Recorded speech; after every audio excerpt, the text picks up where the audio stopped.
whether in gardens or wild corners of the earth, flowers lend an indescribable charm to the surroundings in which they grow. Widely used as objects of ornamental, social, religious, and cultural value, flowers also are sites of sexual reproduction. Flowering is a major phase in the life cycle of a plant and takes place when the climate is congenial for pollination and the formation of seeds. This phase is, however, preceded by several physiological and morphological changes induced by hormones such as florigen present in the leaves. These changes lead to the differentiation of vegetative buds into floral buds and the development of the floral primordium, the rudimentary or preliminary stage of the flower or the flowering shoot. This primordium either bears a solitary floral bud or inflorescences that bear multiple floral buds.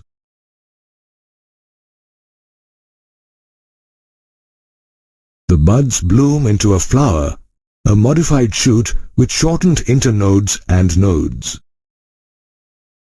From these nodes arise four modified leaf-like structures called whorls, which are arranged on the swollen end of a stalk called the thalamus.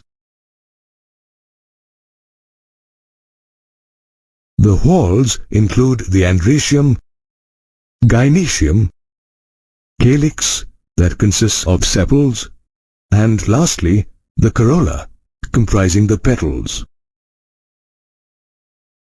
The calyx and corolla, referred to as the perianth, are bright and colorful to attract insect pollinators.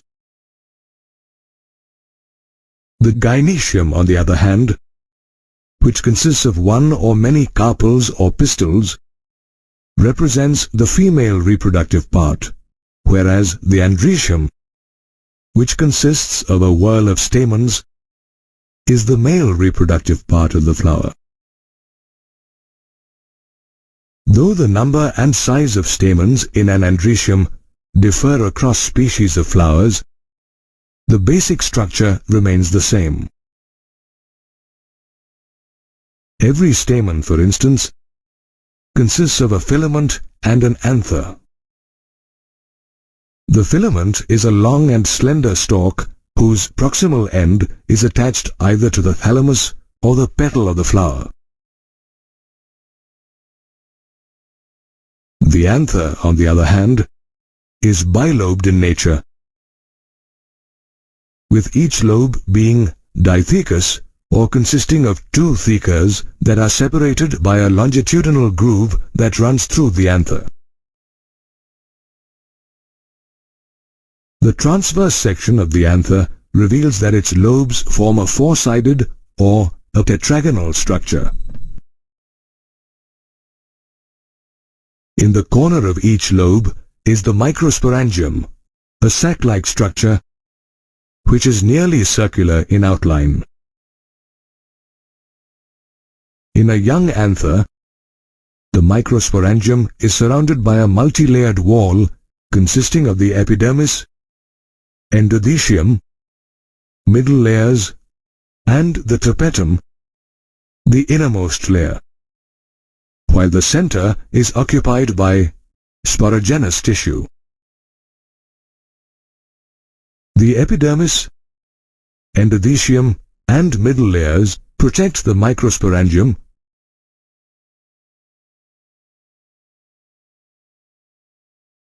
as well as aid in dehiscence, which is the splitting of the anther walls that causes the release of pollen grains. While the tapetum, whose binucleate cells possess dense cytoplasm, nourishes the developing pollen grains, the sporogenous tissue, on the other hand, consists of a group of compactly arranged homogeneous diploid cells called microspore mother cells or pollen mother cells. These microspore mother cells divide meiotically to form haploid microspores, which arrange themselves in a tetrad. The process of formation of microspores meiotically from a microspore mother cell is called microsporogenesis. As the anther begins to mature, both the microsporangium and microspores undergo changes. While the microsporangium develops into the pollen sacs that extend longitudinally through the length of the anther, the microspores separate from the tetrad and develop into pollen grains. Thus, the anther contains thousands of pollen grains which undergo mitosis to form two unequal cells. The larger cell, known as the vegetative cell, is characterized by a large, irregular-shaped nucleus, vacuoles, and abundant food reserves. While the smaller cell, known as the generative cell, is distinctly spindle-shaped and possesses dense cytoplasm. Moreover, the generative cell floats in the cytoplasm of the vegetative cell. Did you know that the vegetative cell and generative cell represent the two-celled stage of the pollen grain? Later, the generative cell undergoes mitotic division to produce two male gametes. The pollen grain is now said to be at the three-celled stage. After the formation of pollen grains, the endothecial cells lose water, which leads to tension in their cell walls. This tension causes the dehiscence or bursting of the anther along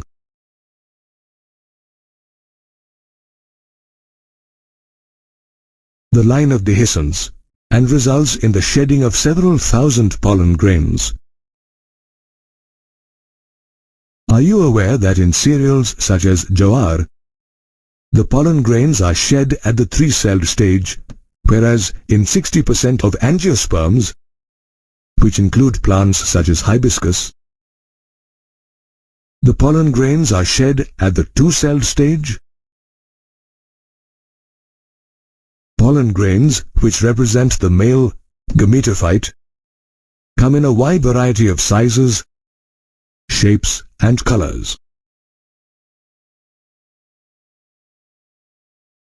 A typical pollen grain, however, is spherical in shape and has a diameter measuring about 25 to 50 micrometers.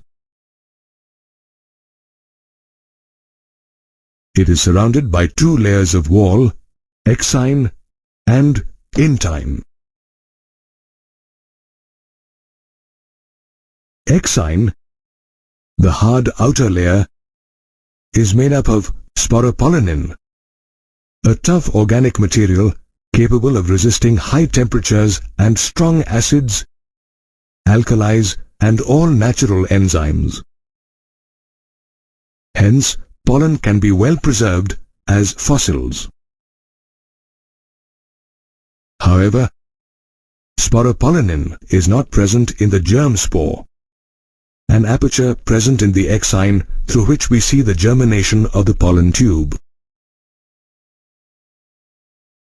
Intine, on the other hand, is a thin and continuous inner layer of wall composed of cellulose and pectin. On the inner side of the intine is the plasma membrane that surrounds the pollen grain's cytoplasm.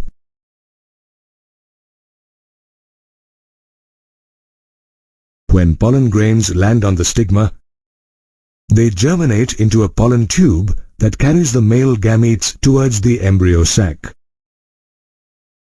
This ability of the pollen grain to deliver the male gametes to the embryo sac is called pollen viability. However, factors such as temperature and humidity affect pollen viability. Moreover, pollen grains of different plants have different periods of viability. Pollen grains of cereals such as wheat and rice lose their viability within 30 minutes of their release. Whereas pollen grains of some members of Rosaceae, Leguminosae and Solanaceae remain viable for months. Pollen grains, which play a vital role in plant reproduction, are also often consumed by human beings as they are rich in nutrients. Pollen products, in the form of tablets and syrups, are commonly spotted on shelves of supermarkets. Moreover, pollen is also stored in pollen banks in liquid nitrogen at 196 degrees centigrade. The pollen is later used in plant breeding programs. Pollen grains, however, can trigger allergies in some people and can cause asthma and bronchitis. In fact, the weed carrot grass or Parthenium hysterophorus and its pollen, found in non-cultivated lands in Punjab, causes allergies such as eczema, dermatitis, and other skin diseases. Pollen, formed inside the stamen, plays an important role in plant propagation and also serves as a source of nutrition, although in some cases it may trigger allergies.